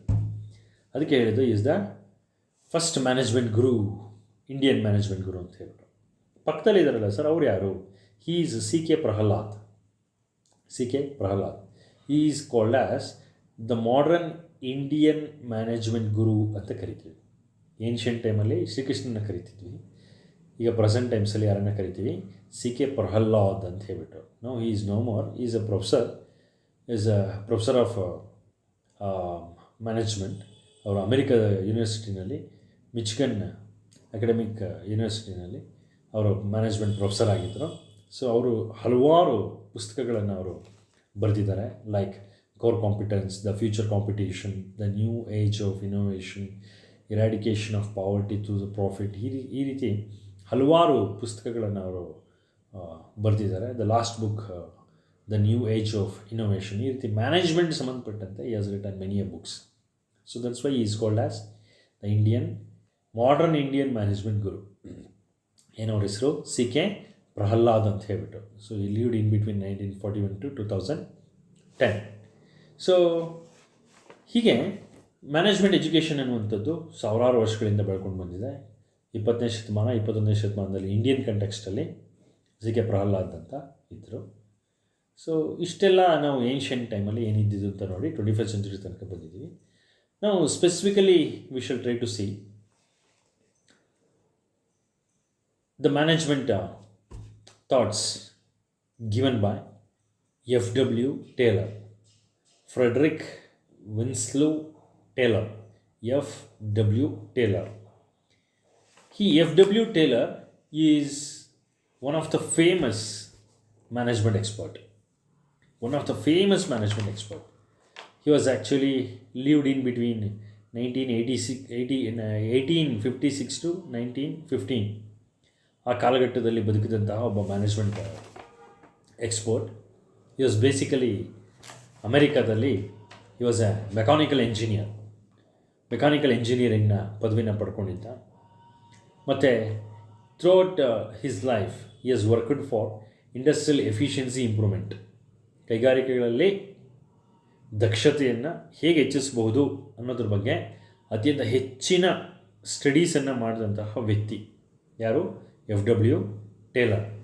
ಹಿ is also called as the father of scientific management. ಮ್ಯಾನೇಜ್ಮೆಂಟ್ಗೆ ಅವ್ರ ಕಾಂಟ್ರಿಬ್ಯೂಷನ್ ಏನು ಅಂತಂದರೆ, he has propose, he has given the scientific management theory. ಒಂದು ಥಿಯರಿನ ಡೆವಲಪ್ ಮಾಡಿಕೊಟ್ರು ಇವರು, ಅದಕ್ಕೆ ಸೈಂಟಿಫಿಕ್ ಮ್ಯಾನೇಜ್ಮೆಂಟ್ ಥಿಯರಿ ಅಂತ ಕರಿತೀವಿ. ಸೊ ಅದು ತುಂಬ ಪಾಪ್ಯುಲರ್ ಆಯಿತು. ತುಂಬ ಪಾಪ್ಯುಲರ್ ಆದ್ದರಿಂದ ಹಿ is also called as the father of scientific management.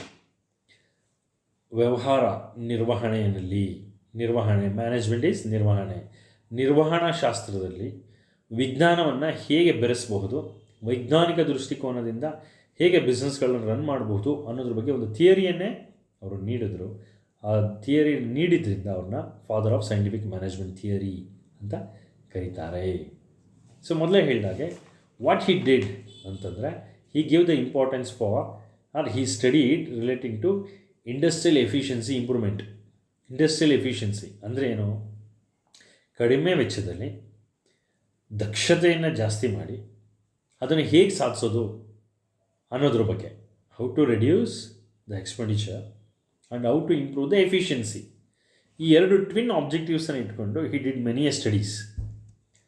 ಫ್ಯಾಕ್ಟ್ರಿಗಳಲ್ಲಿ, ಕಂಪ್ನಿಗಳಲ್ಲಿ he did many studies, and with that study he developed a theory called as scientific management theory. ಅವರು ಅದನ್ನು ಕೊಡ್ತಾರೆ. ಈ 20ನೇ ಶತಮಾನದ ಆದಿಭಾಗದಲ್ಲಿ ನಮಗೆ ಸೈನ್ಸ್ ಅನ್ನೋದು ತುಂಬ ಪಾಪ್ಯುಲರ್ ಆಗಿಬಿಟ್ಟಿತ್ತು ವೆಸ್ಟರ್ನ್ ಕಂಟ್ರೀಸಲ್ಲಿ ಮತ್ತು ಅರೌಂಡ್ ದ ವರ್ಲ್ಡ್. ಸೈಂಟಿಸ್ಟ್ಗಳಿಗೆ ತುಂಬ ಬೆಲೆ ಇತ್ತು. ಏನೇ ಮಾಡಲಿ ಸೈಂಟಿಫಿಕ್ಕಾಗಿ ಮಾಡಬೇಕು ಅನ್ನುವಂಥದ್ದಿತ್ತು. So FW Taylor was the first person to blend the scientific attitude, bringing the scientific principles into management of business organisations. ಆ ವ್ಯಕ್ತಿ ಏನು ಮಾಡಿದ್ರು ಅಂತಂದರೆ, ಸೈನ್ಸಿಂದ ಇಷ್ಟೆಲ್ಲ ದೊಡ್ಡದನ್ನು ಕಂಡುಹಿಡಿಯಬಹುದಾದರೆ, ನಾನು ಯಾಕೆ ಸೈನ್ಸ್ ಅಂತ ಹೇಳ್ತಾ ಇದ್ದೀನಿ ಅಂತಂದರೆ, ಇವತ್ತು ನಾವೆಲ್ಲ ಏನು ಉಪಯೋಗಿಸ್ತಾ ಇದ್ದೀವಿ, ಸೈನ್ಸ್ ಮತ್ತು ಟೆಕ್ನಾಲಜಿ ವಿಚಾರಗಳು, ಒಂದು ಟಿ ವಿ ಇರ್ಬೋದು, ಟೆಲಿಫೋನ್ ಇರ್ಬೋದು, ಒಂದು ಕಾರ್ ಇರ್ಬೋದು, ಬೈಸಿಕಲ್ಸ್ ಇರ್ಬೋದು, ಸ್ಕೂಟರ್ಸ್ ಇರ್ಬೋದು, ಇವೆಲ್ಲವೂ ಕೂಡ 100 years ಬ್ಯಾಕ್ ಕಂಡುಹಿಡಿದಿತ್ತು. ಮೇಜರ್ ಕಾಂಟ್ರಿಬ್ಯೂಷನ್ಸ್ ಎಲ್ಲ 20ನೇ ಶತಮಾನದ ಆದಿಭಾಗದಲ್ಲೇ ಬಂದ್ಬಿಡ್ತು. ಆಯಿತಾ? 19ನೇ ಶತಮಾನದ ಅಂತ್ಯ ಮತ್ತು 20ನೇ ಶತಮಾನದ ಆದಿಭಾಗದಲ್ಲೇ ಇವತ್ತು ನಾವು ಬಳಸ್ತಿರುವಂತಹ ಮೆಜಾರಿಟಿ ಕಂಡುಹಿಡಿದ್ರು. ಆಯಿತಾ? ಸೊ ಆನಂತರ ವಿಜ್ಞಾನ ತುಂಬ ಫಾಸ್ಟಾಗಿ ಡೆವಲಪ್ ಆಗ್ತಾ ಬಂತು. ನಾವು ಮಂಗಳ ಗ್ರಹದಲ್ಲಿ ಹೋಗಿ ವಾಸ ಮಾಡುವಂಥ ಪರಿಸ್ಥಿತಿನಲ್ಲಿ ನಾವಿವತ್ತಿದ್ದೇವೆ. ಸೊ ಅದಕ್ಕೆ ಪ್ರಯತ್ನಗಳು ನಡೀತಾ ಇದೆ. ಸೊ ಹಾಗಾಗಿ this FW Taylor what he did ಅಂತಂದರೆ, he wanted to blend the two subjects. 2 ಸಬ್ಜೆಕ್ಟನ್ನು ಒಗ್ಗೂಡಿಸ್ಬೇಕು ಅಂತಿದ್ದ. ಒಂದು ಸೈನ್ಸು, ಇನ್ನೊಂದು management. What is science? Science is systematic body of knowledge. ಏನನ್ನೇ ಮಾಡಿದ್ರೂ ವೈಜ್ಞಾನಿಕವಾಗಿ, ವೈಚಾರಿಕವಾಗಿ, ವ್ಯವಸ್ಥಿತವಾಗಿ ಮಾಡೋದನ್ನು ವಿಜ್ಞಾನ ಅಂತ ಕರಿತೀವಿ. ಹಾಗೆ ಮ್ಯಾನೇಜ್ಮೆಂಟ್ ಅಂತಂದರೆ ನಿರ್ವಹಣೆ. ಏನನ್ನು ನಿರ್ವಹಿಸೋದು? ಬಿಸ್ನೆಸ್ ಸಿಚುಯೇಷನ್ಸನ್ನು ನಿರ್ವಹಿಸುವುದು. ಬಿಸ್ನೆಸ್ ಸಿಚುಯೇಷನ್ಸಲ್ಲಿ they are ever changing business situations. ಈಗಿದ್ದಂತಹ ಪರಿಸ್ಥಿತಿ ಇನ್ನೊಂದು ಸ್ವಲ್ಪ ಹೊತ್ತಲ್ಲಿ ಇರೋದಿಲ್ಲ, ನಾಳೆ ಇರೋದಿಲ್ಲ, ನಾಳಿದ್ದಿರೋದಿಲ್ಲ. So business situations are ever changing. ಆ ಸದಾಕಾಲ ಬದಲಾಗುತ್ತಿರುವಂತಹ ಬಿಸ್ನೆಸ್ ಸಿಚುಯೇಷನ್ಸನ್ನು ಹೇಗೆ ಸೈನ್ಸನ್ನು ಬಳಸ್ಕೊಂಡು ಎಫೆಕ್ಟಿವ್ ಆಗಿ ಮ್ಯಾನೇಜ್ ಮಾಡಬಹುದು ಅಂತ ಕೊಟ್ಟವನೇ FW ಟೇಲರ್. ಸೊ ಹಾಗಾಗಿ ಇಂಡಸ್ಟ್ರಿಯಲ್ ರೆವಲ್ಯೂಷನ್ ಅನ್ನುವಂಥದ್ದು 18th ಮತ್ತು 19th ಸೆಂಚುರಿನಲ್ಲಿ ಏನಾಯಿತು, ಆ 18th ಮತ್ತು 19th ಸೆಂಚುರಿನಲ್ಲಿ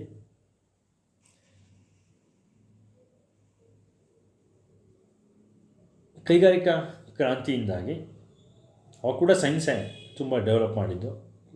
ಯಾಕೆಂದರೆ ಒಂದು ಎಂಜಿನ್ ಟೆಕ್ನಾಲಜಿ ಇರ್ಬೋದು, ಅಥವಾ ಮೆಷಿನ್ಸ್ಗಳನ್ನು ಕಂಡುಹಿಡಿಯುವಂಥದ್ದು ಇರ್ಬೋದು, ಟೂಲ್ಸನ್ನು ಕಂಡುಹಿಡಿಯುವಂಥದ್ದು ಇರ್ಬೋದು, ಇವೆಲ್ಲ ಆಗಿದ್ದರಿಂದ ಇಂಡಸ್ಟ್ರಿಯಲ್ ರೆವಲ್ಯೂಷನ್ ಆಗಿತ್ತು. ಇದು ಯುರೋಪಲ್ಲಾಯಿತು, ಅದು ಪರ್ಟಿಕ್ಯುಲರ್ಗೆ ಇಂಗ್ಲೆಂಡ್ನಲ್ಲಿ ಆಯಿತು. ಈ ಇಂಡಸ್ಟ್ರಿಯಲ್ ರೆವಲ್ಯೂಷನಿಂದಾಗಿ ಏನಾಯಿತು, the use of power and machinery. ಅಲ್ಲಿಯ ತನಕ ಮನುಷ್ಯ ಕೈಯಿಂದ ಉತ್ಪಾದನೆ ಮಾಡ್ತಿದ್ದ ವಸ್ತುಗಳನ್ನು ಬಿಕಾಸ್ ಆಫ್ ಇಂಡಸ್ಟ್ರಿಯಲ್ ರೆವಲ್ಯೂಷನ್ ಯಾವುದರಿಂದ ಸ್ಟಾರ್ಟ್ ಮಾಡಿದ ಪ್ರೊಡ್ಯೂಸ್ ಮಾಡಲಿಕ್ಕೆ? ಎನರ್ಜಿ ಸೋರ್ಸನ್ನು ಉಪಯೋಗಿಸ್ಕೊಂಡು, ಮತ್ತು ಯಂತ್ರ ಮೆಷಿನರಿನ ಉಪಯೋಗಿಸ್ಕೊಂಡು he started making the production. And also large scale production, small scale ಪ್ರೊಡಕ್ಷನಿಂದ ಲಾರ್ಜ್ ಸ್ಕೇಲ್ ಪ್ರೊಡಕ್ಷನ್, ಬೃಹತ್ತಾಗಿ ಉತ್ಪಾದನೆಗಳನ್ನು ಮಾಡಲಿಕ್ಕೆ ಪ್ರಾರಂಭ ಮಾಡಿದ್ರು. ಯಾಕೆಂದರೆ ಮೆಷಿನಿಗೆ ಸುಸ್ತಾಗಲ್ಲ, ಮೆಷಿನ್ ಎಷ್ಟು ಬೇಕಾದ್ರೂ ಮ್ಯಾನುಫ್ಯಾಕ್ಚರ್ ಮಾಡುತ್ತೆ. So thereby large scale production ಸಾಧ್ಯ ಆಯಿತು. ಹಾಗೆ ಡಿವಿಷನ್ ಆಫ್ ಲೇಬರ್ ಅಂದರೆ ಒಬ್ಬರು ಒಂದು ಕೆಲಸ ಮಾತ್ರ ಮಾಡಬೇಕು, so that one will achieve the efficiency ಅಂತ. ಒಬ್ಬ ವ್ಯಕ್ತಿಗೆ ಒಂದೇ ಕೆಲಸ ಮಾಡಲಿಕ್ಕೆ ಬಿಟ್ಟರೆ ಅವನು over a period of time ಅವನಿಗೆ ಅದರ ಮೇಲೆ ತುಂಬ ಹಿಡಿತವನ್ನು ಸಾಧಿಸಿ ನೈಪುಣ್ಯತೆ ಬರುತ್ತೆ, ಆವಾಗ ಅವನು ಹೆಚ್ಚು ಉತ್ಪಾದನೆ ಮಾಡ್ತಾನೆ ಅಂತ ಅರ್ಥ. ಮೊದಲು ಪರಿಸ್ಥಿತಿ ಆಗಿರಲಿಲ್ಲ, ಎಲ್ಲ ಕೆಲಸನೂ ಒಬ್ಬನೇ ಮಾಡ್ತಿದ್ದ, ಆಯಿತಾ. ರಾ ಮೆಟೀರಿಯಲ್ ತರೋದ್ರಿಂದ ಹಿಡಿದು ಅದನ್ನು ಕನ್ವರ್ಟ್ ಮಾಡೋದ್ರಿಂದ ಹಿಡಿದು ಸೇಲ್ಸಿಂದ ಹಿಡಿದು ಪ್ರತಿಯೊಂದು ಕೆಲಸನೂ ಒಬ್ಬನೇ ವ್ಯಕ್ತಿ ಮಾಡಿಕೊಂಡು ಒದ್ದಾಡ್ತಾ ಇದ್ದ.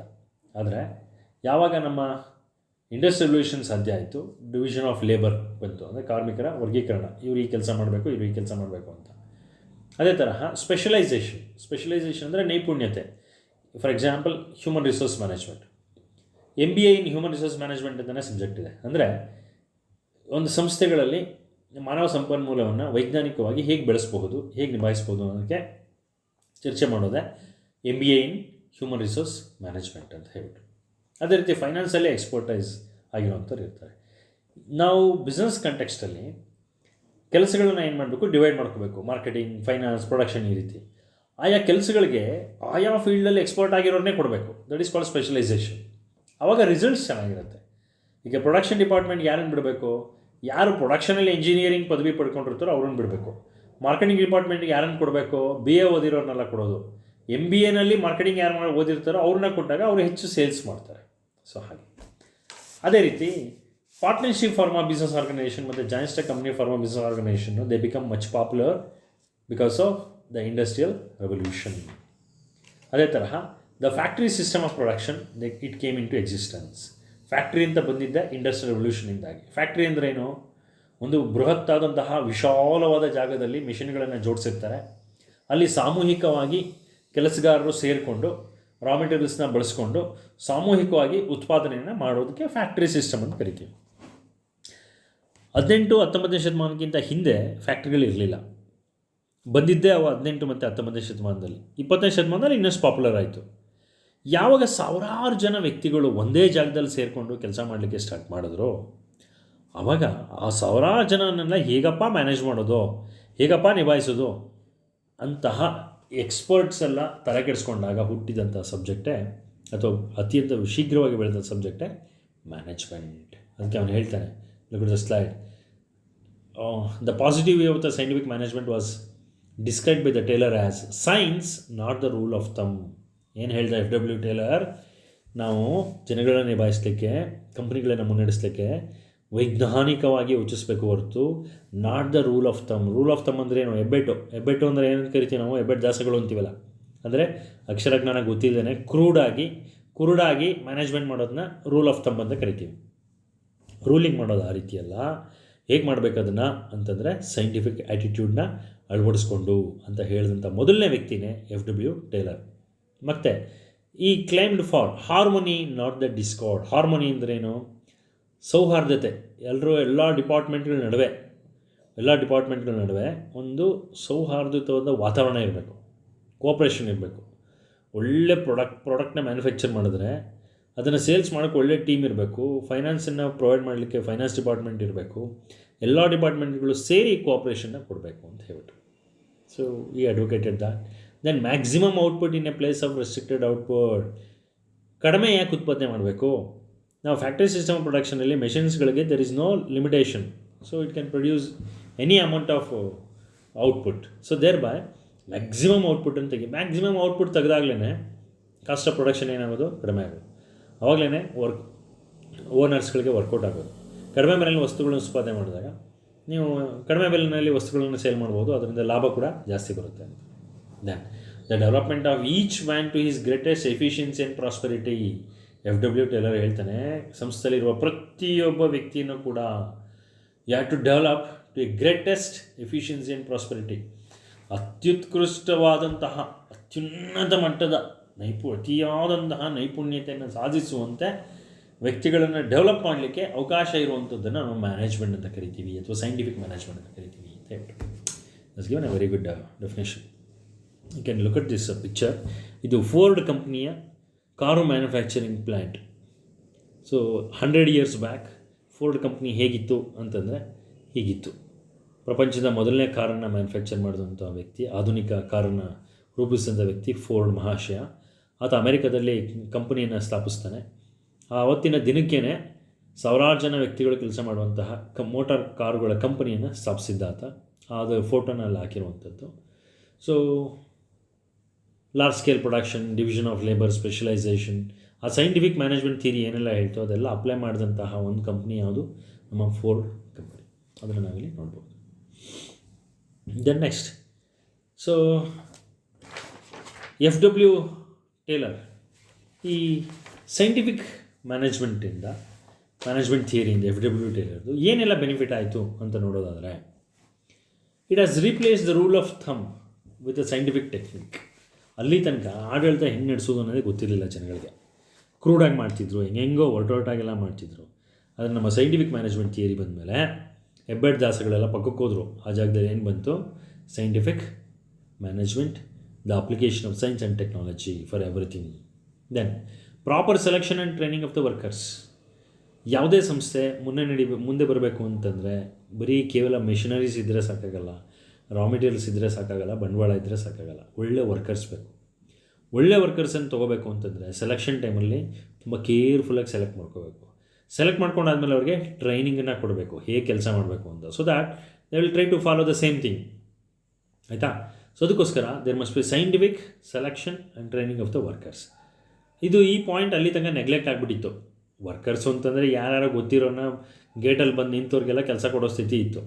ಹಾಗಾಗಿ ಕಂಪ್ನಿಗಳು ಚೆನ್ನಾಗಿ ಕೆಲಸ ನಡೀತಿರಲಿಲ್ಲ. ಈಗ ನೋಡಿ, ಒಂದು ಕೆಲಸ ಬೇಕು ಅಂತಂದರೆ ಅಡ್ವರ್ಟೈಸ್ಮೆಂಟ್ ನೋಡಿರ್ತೀರ ನೀವು. ಸ್ಪೆಸಿಫಿಕ್ಕಾಗಿ ಹೇಳ್ತಾನೆ ಏನಂತ, BCom ಪದವಿ ಪಡೆದಿರಬೇಕು, ಟ್ಯಾಲಿ ಗೊತ್ತಿರಬೇಕು, 5 ವರ್ಷಗಳ ಅನುಭವ ಇರಬೇಕು, ಕಂಪ್ಯೂಟರ್ ನಾಲೆಡ್ಜ್ ಗೊತ್ತಿರಬೇಕು, ಎಕ್ಸೆಲ್ ಗೊತ್ತಿರಬೇಕು, ತೆರಿಗೆ ಟ್ಯಾಕ್ಸ್ ಸ್ಟ್ರಕ್ಚರ್ಸ್ ಬಗ್ಗೆ ನಾಲೆಡ್ಜ್ ಇರಬೇಕು. ಆಯಿತಾ? ಮತ್ತು ಸಂಜೆ 10 to 4 ವರ್ಕ್ ಮಾಡೋಂಗಿರಬೇಕು, ನೈಟ್ ಶಿಫ್ಟಲ್ಲೂ ವರ್ಕ್ ಮಾಡೋಂಗಿರಬೇಕು. ಲುಕಟ್ ಹೇಗೆ ಸ್ಪೆಸಿಫಿಕೇಷನ್ಸ್ ಜಾಸ್ತಿ ಆಗ್ತಿದೆ ಅಂತ ಹೇಳ್ಬಿಟ್ಟು. ಅಂದರೆ ಒಂದು ಕೆಲಸಕ್ಕೆ, ಒಂದು ಸಾಮಾನ್ಯ ಕೆಲಸಕ್ಕೇ ಎಷ್ಟೆಲ್ಲ ಬೇಕು ಅಂತ ಕೇಳ್ತಾರೆ. ಇನ್ನು ಮ್ಯಾನೇಜರ್ ಪೋಸ್ಟ್ಗಳಿಗೆ MBA HR ಆಗಿರಬೇಕು, ಇಂಡಿಯನ್ ಇನ್ಸ್ಟಿಟ್ಯೂಟ್ ಆಫ್ ಮ್ಯಾನೇಜ್ಮೆಂಟಲ್ಲೇ ಓದಿರಬೇಕು, ಗೋಲ್ಡ್ ಮೆಡಲೇ ಆಗಿರಬೇಕು, ಪ್ರಾಜೆಕ್ಟ್ ವರ್ಕೇ ಮಾಡಿರಬೇಕು, ಇಂಟರ್ನ್ಶಿಪ್ ಮಾಡಿರಬೇಕು ಓದಬೇಕಾದ್ರೆ, 5-6 ವರ್ಷ ಯಾವ್ದಾದ್ರು ಕಂಪ್ನಿನಲ್ಲಿ ಲೀಡಿಂಗ್ ಮ್ಯಾನೇಜ್ಮೆಂಟ್ ಇದರಲ್ಲಿ ಕಂಪ್ನಿನಲ್ಲಿ ವರ್ಕ್ ಮಾಡಿರಬೇಕು ಮ್ಯಾನೇಜರ್ ಆಗಿ, ಈ ರೀತಿ. Then look at the third one, incentive wages to the workers for the higher production. ನೀವೆಲ್ಲ ಕಾಸ್ಟ್ ಅಕೌಂಟಿಂಗ್ನಲ್ಲಿ ಪೀಸ್ ರೇಟ್ ಸಿಸ್ಟಮ್ ಅಂತ ಓದಿರ್ತೀರ. ಪೀಸ್ ರೇಟ್ ಸಿಸ್ಟಮ್ ಅಂದರೆ ಏನು? ಯಾರು ಜಾಸ್ತಿ ವಸ್ತುಗಳನ್ನು ಉತ್ಪಾದನೆ ಮಾಡ್ತಾರೋ ವರ್ಕರ್ಸು, ಅವ್ರಿಗೆ ಜಾಸ್ತಿ ವೇಜಸ್ಸು. ಕಡಿಮೆ ವಸ್ತು ಉತ್ಪಾದನೆ ಮಾಡ್ದವನಿಗೆ ಕಡಿಮೆ ವೇಜಸ್ಸು. ಈ ಪೀಸ್ ರೇಟ್ ಸಿಸ್ಟಮ್ ಆ ವೇಜನ್ನು ತಂದವನೇ FW Taylor through scientific management theory. So ಹಾಗಾಗಿ ಒಂದು ಕಾಂಟ್ರಿಬ್ಯೂಷನ್ನು ಕಾಸ್ಟ್ ಅಕೌಂಟಿಂಗ್ಗೆ ಕೂಡ ಇದೆ. Then look at the point D, elimination of waste and rationalisation of the system of control. ಇಡೀ ಜಗತ್ತಲ್ಲಿ ಎಲ್ಲೇ ಹೋಗಿ ಕಂಪ್ನಿಗಳು ಲಾಭದಲ್ಲಿ ನಡೀಬೇಕು ಅಂದರೆ ಇರೋದು 2 ದಾರಿ. ಒಂದು ಸೆಲ್ಲಿಂಗ್ ಬೆಲೆನ ಸಿಗಾಬಿಟ್ಟೆ ಇಡಬೇಕು, ಅವಾಗ ಲಾಭ ಬರುತ್ತೆ. ಆದರೆ ಅದು ಸಾಧ್ಯ ಇಲ್ಲ. ಯಾಕಂದರೆ ಸೆಲ್ಲಿಂಗ್ ಪ್ರೈಸ್ ಜಾಸ್ತಿ ಇಟ್ಟ ತಕ್ಷಣ ಯಾರೂ ಜನಗಳು ತೊಗೊಳ್ಳೋದೇ ಇಲ್ಲ. ಹಾಗಾಗಿ ನೀವು ಪ್ರಾಫಿಟ್ ಮಾಡೋಕ್ಕಾಗಲ್ಲ ಅಂತ ಆಯಿತು ಆ ಐಡಿಯಾದಿಂದ. ಇನ್ಯಾವ ಐಡಿಯಾದಲ್ಲಿ ಮಾಡ್ಬೋದು ಪ್ರಾಫಿಟ್ನ ಅಂದರೆ, it is through the elimination of waste. ಏನು ಮಾಡಬೇಕು? ವೇಸ್ಟನ್ನು ಕಡಿಮೆ ಮಾಡೋದ್ರ ಮುಖಾಂತರ. ಬಿಸ್ನೆಸ್ಸಲ್ಲಿ ಲಾಭ ಯಾವಾಗ ಬರುತ್ತೆ? ವೇಸ್ಟನ್ನು ಕಡಿಮೆ ಮಾಡಿದಾಗ ಹೊರತು ನೀವು ಸೆಲ್ಲಿಂಗ್ ಪ್ರೈಸ್ ಜಾಸ್ತಿ ಮಾಡಿದ್ರೆ ಅಲ್ಲ. Then next one, standardisation of tools, equipments and materials. ಏನಿದು ಸ್ಟ್ಯಾಂಡರ್ಡೈಸೇಷನ್? ಸ್ಟ್ಯಾಂಡರ್ಡೈಸೇಷನ್ ಅಂತಂದರೆ ಅರ್ಥ, ನೀವು ಪ್ರಪಂಚದಲ್ಲಿ ಎಲ್ಲೇ ಹೋಗಿ ಫೋರ್ಡ್ ಕಂಪ್ನಿ ಕಾರುಗಳು ಒಂದೇ ಥರ ಇರುತ್ತೆ. ಪ್ರಪಂಚದಲ್ಲಿ ಎಲ್ಲೇ ಹೋಗಿ KFC ಅಂದರೆ ಕೆಂಟುಕಿ ಫ್ರೈಡ್ ಚಿಕನ್ ಪ್ರಾಡಕ್ಟ್ ಒಂದೇ ಥರ ಇರುತ್ತೆ. ಮೆಕ್ಡೊನಾಲ್ಡ್ ಅಂತ ಕೇಳಿರ್ತೀರ, ಮೆಕ್ಡೊನಾಲ್ಡಲ್ಲಿ ಬರ್ಗರ್ ಸಿಗುತ್ತೆ. ಆ ಕ್ವಾಲಿಟಿ ಆಫ್ ಬರ್ಗರು, ಆಯಿತಾ, quality of aloo chips that will be made there, aloo French fries ಅಂತ ಏನು ಮಾಡಿಕೊಡ್ತಾರೆ, ಇಡೀ ಜಗತ್ತಲ್ಲಿ ಎಲ್ಲೇ ಹೋಗಿ ಯಾವುದೇ ಸ್ಟಾಲ್ಗೆ ಹೋಗಿ ಮೆಕ್ಡೊನಾಲ್ಡಲ್ಲಿ ಒಂದೇ ಕ್ವಾಲಿಟಿ ಇರುತ್ತೆ. ಒಂದೇ ಕ್ವಾಲಿಟಿ. ಅಮೆರಿಕಾದಲ್ಲೂ ಅದೇ ಕ್ವಾಲಿಟಿ, ಇಂಡಿಯಾದಲ್ಲಿ ಬಂದರೂ ಅದೇ ಕ್ವಾಲಿಟಿ. ಇದೆಲ್ಲ ಹೇಗೆ ಸಾಧ್ಯ ಆಯಿತು ಅಂತಂದರೆ adoption of scientific management theory. So standardisation of tools, equipments, materials and work methods. So ಒಂದು ಸ್ಟ್ಯಾಂಡರ್ಡ್ನ ಫಿಕ್ಸ್ ಮಾಡ್ಬೋದು, ಅದ್ರ ಥರನೇ ಇರಬೇಕು ಅಂತ. So that is called as scientific management theory. Then detailed instructions and constant guidance to the workers. ಡೀಟೇಲಾಗಿ instructions ಕೊಡಿ. ವರ್ಕರ್ಸ್ನ ಸೆಲೆಕ್ಟ್ ಮಾಡ್ಕೋತೀವಲ್ಲ, ಆ ಟ್ರೈನಿಂಗ್ ಬೋರ್ಡಲ್ಲಿ ಇನ್ಸ್ಟ್ರಕ್ಷನ್ಸ್ ಕೊಡಬೇಕು. ಏನು ಕೆಲಸ ಮಾಡಬೇಕು, what is the best way, ಏನು ರೂಲ್ಸ್ ಫಾಲೋ ಮಾಡಬೇಕು ಅಂತ ಹೇಳ್ಬಿಟ್ಟು, ಅವಾಗ ಅದನ್ನು ಫಾಲೋ ಮಾಡ್ತಾರೆ ಅಂತ ಹೇಳ್ಬಿಟ್ಟು. Then next, establishment of the harmonious relationship with the workers. Workers ಗುಂಪುಗಳಿರುತ್ತೆ. ಪ್ರೊಡಕ್ಷನ್ ಮ್ಯಾನೇಜ್ಮೆಂಟಲ್ಲಿ ಗುಂಪುಗಳಿರುತ್ತೆ. ಅದೇ ತರಹ ಫೈನಾನ್ಸ್ ಡಿಪಾರ್ಟ್ಮೆಂಟಲ್ಲೇ ವರ್ಕರ್ಸ್ ಮಾಡುವಂತಹ ಗುಂಪುಗಳಿರ್ತವೆ. ಪ್ರತಿಯೊಂದು ಗುಂಪುಗಳ ನಡುವೆ ಸಾಮರಸ್ಯತೆ ಇರಬೇಕು. ಅಂದರೆ ಎಲ್ಲರೂ ಒಂದೇ ಕಂಪ್ನಿಗೋಸ್ಕರ ವರ್ಕ್ ಮಾಡ್ತಿದ್ದೀವಿ ಅಂತ ಐಕ್ಯತೆ ಬರಬೇಕು. ಜಗಳ ಆಡ್ಕೊಡೋದಲ್ಲ, ನಾನು ಮೇಲು, ನಾನು ಕಮ್ಮಿ, ನೀನು ಕೀಳು, ನೀನು ಜಾಸ್ತಿ, ನಾನು ಜಾಸ್ತಿ ಅಂತ ಹೇಳ್ಬಿಟ್ಟು. ಸೊ ಆ ರೀತಿ ಜಗಳಗಳ ತುಂಬ ಇತ್ತು. ಅದಕ್ಕೋಸ್ಕರ ಕಂಪ್ನಿಗಳು ಲಾಭದಲ್ಲಿ ನಡೀತಿರಲಿಲ್ಲ. ಈ ಒಂದು ಸೈಂಟಿಫಿಕ್ ಮ್ಯಾನೇಜ್ಮೆಂಟ್ ಥಿಯರಿ ಅಂದ್ಬಿಟ್ಟು ಅದನ್ನು ಹೇಳ್ಕೊಟ್ಟ. Then better utilisation of the various resources, because availability of resources for any company is limited. ಈಗ ಯಾರಿಗೆ ಯಾವುದೂ ಯಾವ ಕಂಪ್ನಿಗೂ ಸಾವಿರಾರು ಕೋಟಿ ದುಡ್ಡು, ಸಾವಿರಾರು ಕೋಟಿ ಅಷ್ಟು ರಾ ಮೆಟೀರಿಯಲ್ಸು, ಸಾವಿರಾರು ಕೋಟಿ ಅಷ್ಟು ಟೆಕ್ನಾಲಜಿ, ಮಿಷನರೀಸು ಎಲ್ಲ ಫ್ರೀಯಾಗಿ ಸಿಕ್ಬಿಡಲ್ಲ. So there is always a restriction on the part of availability of resources. Thereby you have to ensure the utilisation, maximum utilisation of available resources. The last one, satisfaction of the needs of the customers by providing the higher quality products at the lower prices. Customers creation of customer satisfaction must be the ultimate objective of doing the business. ಏನಿದು customer satisfaction? ಯಾವ customer satisfaction create ಆಗುತ್ತೆ? ನೀವು ಒಳ್ಳೆಯ ವಸ್ತುಗಳನ್ನು ಉತ್ಪಾದನೆ ಮಾಡಿ ಕೊಟ್ಟಾಗ. ಒಳ್ಳೆಯ ವಸ್ತುಗಳನ್ನು ಉತ್ಪಾದನೆ ಹೇಗೆ ಮಾಡಬೇಕು? ಕಡಿಮೆ ವೆಚ್ಚದಲ್ಲಿ ಮಾಡಬೇಕು. ನೀವು ಜಾಸ್ತಿ ವೆಚ್ಚದಲ್ಲಿ ಮಾಡಿದ್ರೆ ಒಂದು ಸೆಕೆಂಡ್ ಅದು ಹೊರೆ ಆಗುತ್ತೆ, ಕಸ್ಟಮರ್ಸ್ಗೆ ಅವ್ರು ತೊಗೊಳ್ಳೋದೇ ಇಲ್ಲ, ಆವಾಗ ಡಿಸ್ಸ್ಯಾಟಿಸ್ಫ್ಯಾಕ್ಷನ್ ಆಗಿಬಿಡುತ್ತೆ. ಸೊ ಅದಕ್ಕೋಸ್ಕರ ಅತ್ಯುನ್ನತವಾದ ಕ್ವಾಲಿಟಿ ಇರುವಂಥ ವಸ್ತುಗಳು ಅತ್ಯಂತ ಕಡಿಮೆ ಬೆಲೆಯಲ್ಲಿ ಮ್ಯಾನುಫ್ಯಾಕ್ಚರ್ ಮಾಡಿದಾಗ you can create the customer satisfaction ಅಂತ ಹೇಳ್ತಾರೆ. So F W. Taylor, as a said, is a father of scientific management theory. ಅವನು ಏನನ್ನು ಅವನು ಇಂಟ್ರೊಡ್ಯೂಸ್ ಮಾಡ್ದ ಅಂತಂದರೆ, ವಿಜ್ಞಾನವನ್ನು ನಿರ್ವಹಣಾ ಶಾಸ್ತ್ರಕ್ಕೆ ಬ್ಲೆಂಡ್ ಮಾಡಿ ಬಳಸೋದು ಹೇಗೆ, ಕಂಪ್ನಿಗಳನ್ನ ಯಶಸ್ಸಿಗೆ ಮುನ್ನಡೆಸೋದು ಹೇಗೆ ಅನ್ನೋದ್ರ ಬಗ್ಗೆ ಹೇಳ್ಕೊಟ್ಟ. ರ್ಯಾಷನಲ್ ಥಿಂಕಿಂಗ್ ಅಂದರೆ ವೈಚಾರಿಕವಾದ ಆಲೋಚನೆಗಳು ಬೇಕು. ಬೆಟರ್ ವರ್ಕ್ ಮೆಥಡ್ಸ್ ಮತ್ತು ಟೆಕ್ನಿಕ್ ಆಫ್ ಪ್ರೊಡಕ್ಷನ್, ಇದನ್ನು ಇಂಪ್ರೂವ್ಮೆಂಟ್ ಬಗ್ಗೆ ಅವನು ಹೆಚ್ಚು ಒತ್ತನ್ನು ಕೊಟ್ಟ. ಮತ್ತು ಪ್ಲ್ಯಾನಿಂಗ್ ಪ್ರೋಸೆಸ್ ಮತ್ತು ಕಂಟ್ರೋಲಿಂಗ್ ಆಫ್ ಪ್ರೊಡಕ್ಷನ್ ಬಗ್ಗೆ ತುಂಬ ಹೆಚ್ಚು ಒತ್ತನ್ನು ಕೊಡ್ತಾನೆ. ಮತ್ತು ಹ್ಯೂಮನ್ ರಿಸೋರ್ಸ್ ಸೆಲೆಕ್ಷನ್ ಮತ್ತು ಟ್ರೈನಿಂಗಿಗೆ ಅದೇ ಹೆಚ್ಚು ಮಹತ್ವ ಕೊಡಬೇಕು ಅಂತ ಹೇಳಿದಂತಹ ವ್ಯಕ್ತಿ. ಕಾರ್ಖಾನೆಗಳಲ್ಲಿ ಗುಡ್ ಇಂಡಸ್ಟ್ರಿಯಲ್ ರಿಲೇಷನ್ಶಿಪ್ಸ್ ಇರಬೇಕು. ಅಂದರೆ ಮ್ಯಾನೇಜ್ಮೆಂಟ್ಗೂ ವರ್ಕರ್ಸ್ಗೂ ಗಲಾಟೆಗಳಾಗ್ತಿರ್ಬಾರ್ದು. ಯಾವಾಗಲೂ ಸುಮ್ಮನೆ ಸ್ಟ್ರೈಕು, ಲಾಕೌಟು, ಜಗಳ ಅಂದ್ಕೊಂಡು ಕೂತಿರಬಾರ್ದು. ಆಯಿತಾ? ಇಬ್ಬರ ಮಧ್ಯೆ ಸುಮಾರವಾದ ಸಂಬಂಧಗಳಿರಬೇಕು. ಅದು ಸಾಧ್ಯ ಆಗೋದು ಯಾವಾಗ? ನೀವು ವರ್ಕರ್ಸ್ಗೆ ಒಳ್ಳೆ ವೇಜಸ್ ಕೊಟ್ಟಾಗ, ಅವ್ರನ್ನ ಚೆನ್ನಾಗಿ ನೋಡಿಕೊಂಡಾಗ. So I told he is the first person to bring the piece rate of system. Wage system ತಂದವನೇ ನಮ್ಮ ಎಫ್.ಡಬ್ಲ್ಯೂ. ಟೇಲರ್. ಅದನ್ನು ತರಲಿಕ್ಕೆ ಕಾರಣ ಆಗಿದ್ದು time and motion study. He did this time and motion study. Time and motion study ಅಂದ್ರೇನು?